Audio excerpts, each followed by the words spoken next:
Saya persilakan Pak Oriza dulu.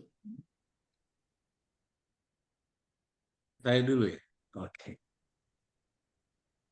Oke, tadi ini ya, Mas Tafsili PK 262 ya. Pertanyaannya adakah peluang untuk non-STEM ya? Alhamdulillah masih ada. Karena kan kami sebenarnya membuka semua jurusan gitu ya. Bahwa ada fokus STEM di mana pemerintahan saat ini Pak Presiden Prabowo sangat menaruh perhatian kepada STEM, yaitu kan hanya fokusnya. Maksudnya mungkin kita makanya tentukan bidang, tapi tidak menutup yang non-STEM. Jadi jawabannya straightforward, ya tetap ada peluang gitu ya. Terus tadi Mbak Afifa ya, apa sih harapan kepada Wordy? Harapannya simple aja, simple dalam artian gini ya. Kan para Wordy ini bidang keilmuannya beda-beda, bidang pekerjaannya beda-beda. Harapannya satu aja, berkarir aja, sukses di bidang masing-masing. Itu nanti akan membawa kemajuan untuk Indonesia. Ada yang guru, ada yang dosen, ada yang peneliti, ada yang entrepreneur, ada yang aktivis, ada yang maybe ada yang politisi, ada yang macam-macam ya, profesional swasta, BUMN, birokrat, TNI, Polri, ya mungkin saya nggak bisa sebutkan. Kalau di bidang masing-masing berhasil mencapai pucuk pimpinan, otomatis Indonesia akan benar dengan sendirinya. Saya ngebayangin 55.000 Wardi LPDP berhasil menjadi pemimpin semua. Itu pasti akan membawa kebaikan untuk Indonesia di bidang yang masing-masing ya. At the end of the day, Indonesia jadi negara yang jauh lebih baik gitu ya. Jadi sebenarnya itu saja sih, kan tidak perlu kayak membuat sebuah organisasi baru atau membuat apa baru. Tidak, kembali saja ke bidang masing-masing dan berkarya gitu ya. Terus tadi Mas Makmun juga sebenarnya tidak jauh dari pertanyaannya STEM versus non-STEM ya. Intinya LPTB tidak menutup untuk para pelamar yang jurusan non-STEM ya, tetap terbuka bahwa pemerintah ada fokus ya, kami sebagai lembaga negara ikut menyesuaikan gitu ya. Nah, di sini ada Pak Dwi Larso kebetulan yang direktur program. Saya secara general dulu Pak Dwi ya, tapi intinya rekan-rekan PK 262 dan 263 STEM dan non-STEM itu hanya masalah prioritas, tapi negara membuka untuk keduanya gitu ya. Tidak ada misalnya ditutup non-STEM gitu, tidak gitu ya. Mungkin Pak Dwi dan Pak Agus dan Pak Ayam kalau mau menambahkan, ya. Makasih. Silakan Pak Agus dulu. Iya, makasih Pak Yom. Sebenarnya Pak Dwi yang pemilik program, tapi saya coba menjawab ya. Jadi memang arah dari eh, program beasiswa saat ini akan fokus ke STEM ya. Sebenarnya 3 tahun terakhir LPDP sudah mulai fokus ke STEM. Mungkin teman-teman bisa melihat dari jumlah penerima beasiswa STEM itu sudah melebihi 50% dari tahun ke tahun. Sampai saat ini juga sudah cukup tinggi, di atas 60%. Dan pemerintah juga terus berkomitmen untuk meningkatkan jumlah pendaftar ataupun penerima beasiswa dari STEM. Bukan berarti yang non STEM tidak penting, itu tidak ya.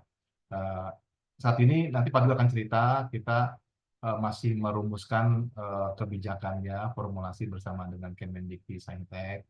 Nanti akan sampaikan secara lebih jelas ya kebijakan-kebijakannya. Tetapi saya tekankan ini adalah untuk mendukung Indonesia memasuki babak baru ya dalam pembangunan Indonesia. Kalau kita lihat tadi saya menjawab pertanyaan nomor 2 ya, apa sih kondisi saat ini yang Indonesia ketinggalan? Rata-rata negara maju itu basisnya adalah teknologi STEM ya. Jadi teman-teman bisa melihat negara-negara maju, kita bisa lihat baik di Eropa, di Amerika, kemudian di Asia itu mereka memiliki basis teknologi yang cukup maju ya. Yang baru-baru ini misalkan negara maju Korea, teknologinya juga sangat maju, Jepang gitu ya, apalagi Amerika dan Eropa. Teman-teman bisa melihat. Jadi saat ini kalau sering disebutkan bahwa lulusan STEM kita ini rata-ratanya 20-30% ya dari uh, sarjana STEM. Nah, kita merasa memang ini saatnya Indonesia juga memiliki jumlah sarjana, pasca sarjana STEM yang lebih banyak dan nanti memberikan banyak manfaat juga buat Indonesia. Nanti keterkaitan non-STEM mungkin nanti Pak Rudi akan menjelaskan juga bahwa kita akan memiliki namanya adjektif, ya, adjektif non-STEM. Jadi misalkan kalau ngambil hukum, hukum apa? Misalkan hukum di cyber law, gitu ya, cyber law, atau bukan ekonomi, ekonomi biru, ekonomi hijau, gitu, yang sifatnya mendukung STEM, gitu ya. Tapi yang seperti yang saya sampaikan tadi, non-STEM pun tetap akan ada, ya, cuman dalam porsi yang mungkin pastinya lebih sedikit daripada yang STEM. Mungkin itu tambahan dari saya. Pak Dwi bisa melengkapi semuanya dan lebih jelas. Silakan Pak. Terima kasih Pak Agus. Ini STEM non-STEM kelihatannya, mohon maaf baru gabung habis rapat, menjadi isu bahasan. Sebenarnya kan Indonesia ini konon kabarnya harus menjadi kelas dunia. Kalau kelas dunia kan berarti harus naik pangkat, harus terus maju ya, baik secara sosial maupun terutama ekonominya.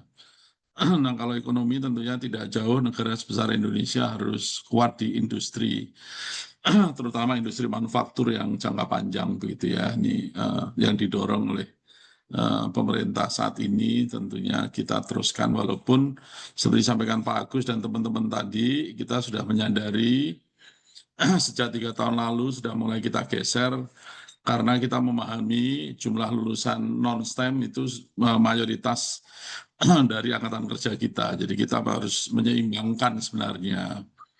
Nah, kalau kita bicara STEM non-STEM, seperti Pak Ayom, Pak Oriza sampaikan, tidak akan pernah kita punya pikiran untuk menutup non-STEM. Jadi, karena ada arahan juga dari Dewan Penyantun, Anda bayangkan kalau semuanya STEM, kemudian kita jadi ahli membuat mobil, ahli membuat pesawat, begitu, ahli membuat kapal, keren-keren, tapi yang mempunyai bisnis mobil, bisnis kapal, bisnis itu biasanya adalah non-STEM.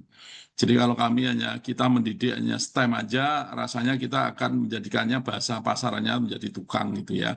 Sementara pemilik usahanya mungkin bukan kita, itu kan Indonesia akan merugi. Makanya yang disebut Pak Agus tadi, non-STEM tapi dengan adjektifnya adalah STEM. Jadi kalau ada teknolog yang keren, peneliti yang hebat di bidang STEM, hasilnya adalah suatu industri, nanti yang menjalankan industrinya adalah orang-orang yang paham tentang pasar, bagaimana memanage, dan kemudian bagaimana mengembangkan bisnis. Nah, itu tentunya kombinasi antara STEM dan non-STEM ini harus erat, sehingga kita tidak hanya menjadi tukang, tapi juga menjadi pemilik dari segala industri ataupun bisnis atau startup yang tentunya kita harapkan tumbuh berkembang dengan kombinasi antara STEM dan non-STEM.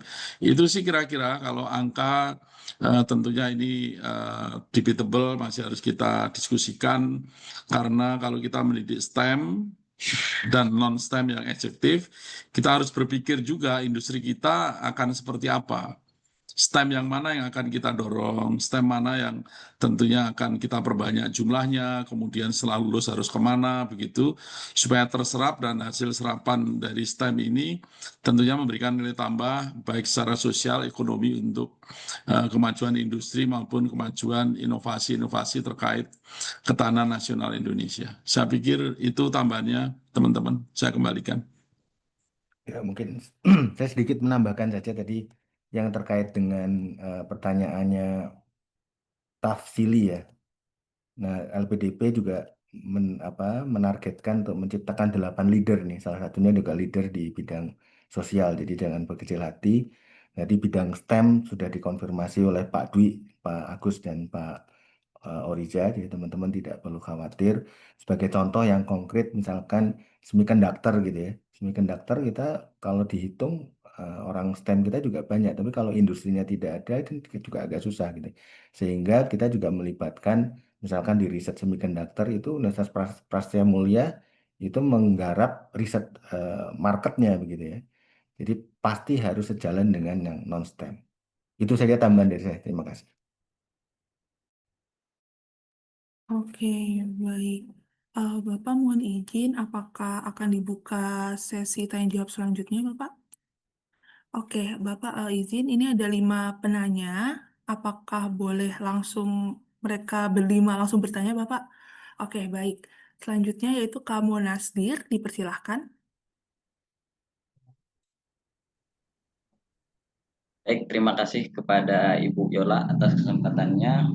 Selamat siang, Bapak Ayom, Bapak Orija, kemudian Bapak Dwi Larso, dan Bapak Agus Hartono. Terima kasih atas kesempatannya. Saya ingin bertanya terutama terkait kebijakan utama dari LPDP, terutama terkait beasiswa afirmasi. Di sini beasiswa afirmasi ada penambahan dari 96 menjadi 127 kabupaten, Pak. Apakah untuk tahun 2026 ada rencana penambahan untuk wilayah afirmasi, terutama untuk di daerah Kalimantan, kemudian di daerah-daerah timur seperti Papua. Kemudian jika ada penambahan kabupaten-kabupaten selanjutnya itu seperti apa Pak kriterianya? Terutama saya sendiri berasal dari daerah khususnya dari Kalimantan.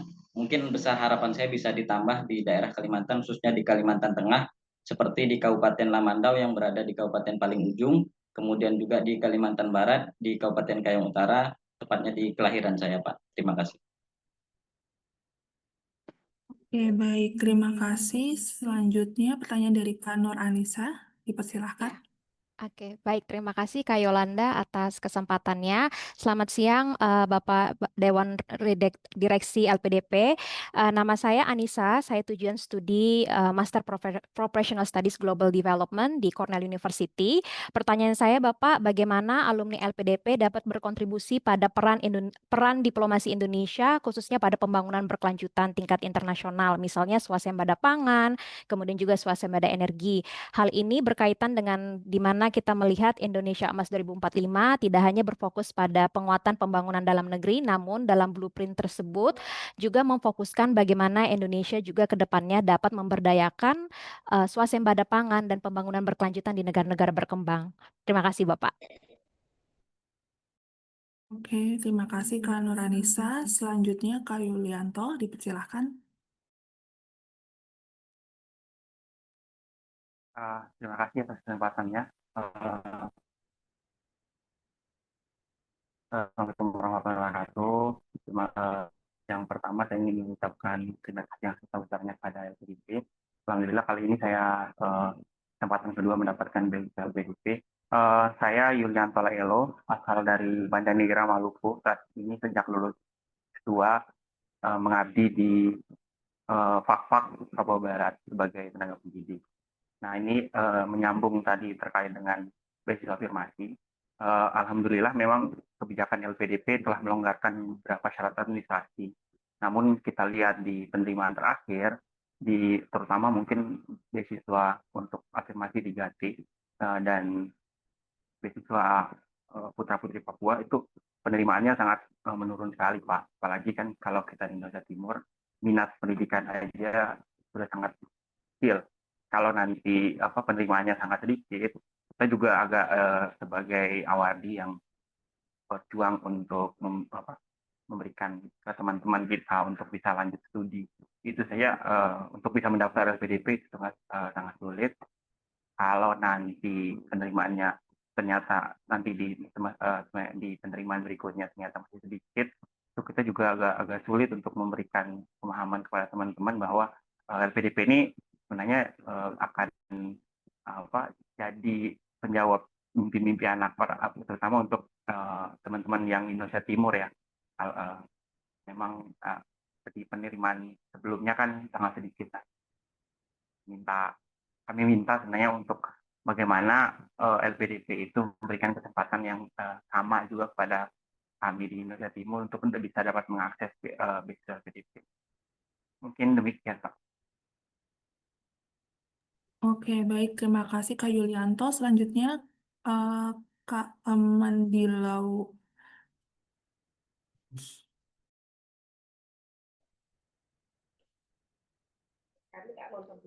Saya Kak? Iya Kak, dipersilahkan. Ya, selamat siang Bapak, Ibu. Perkenalkan nama saya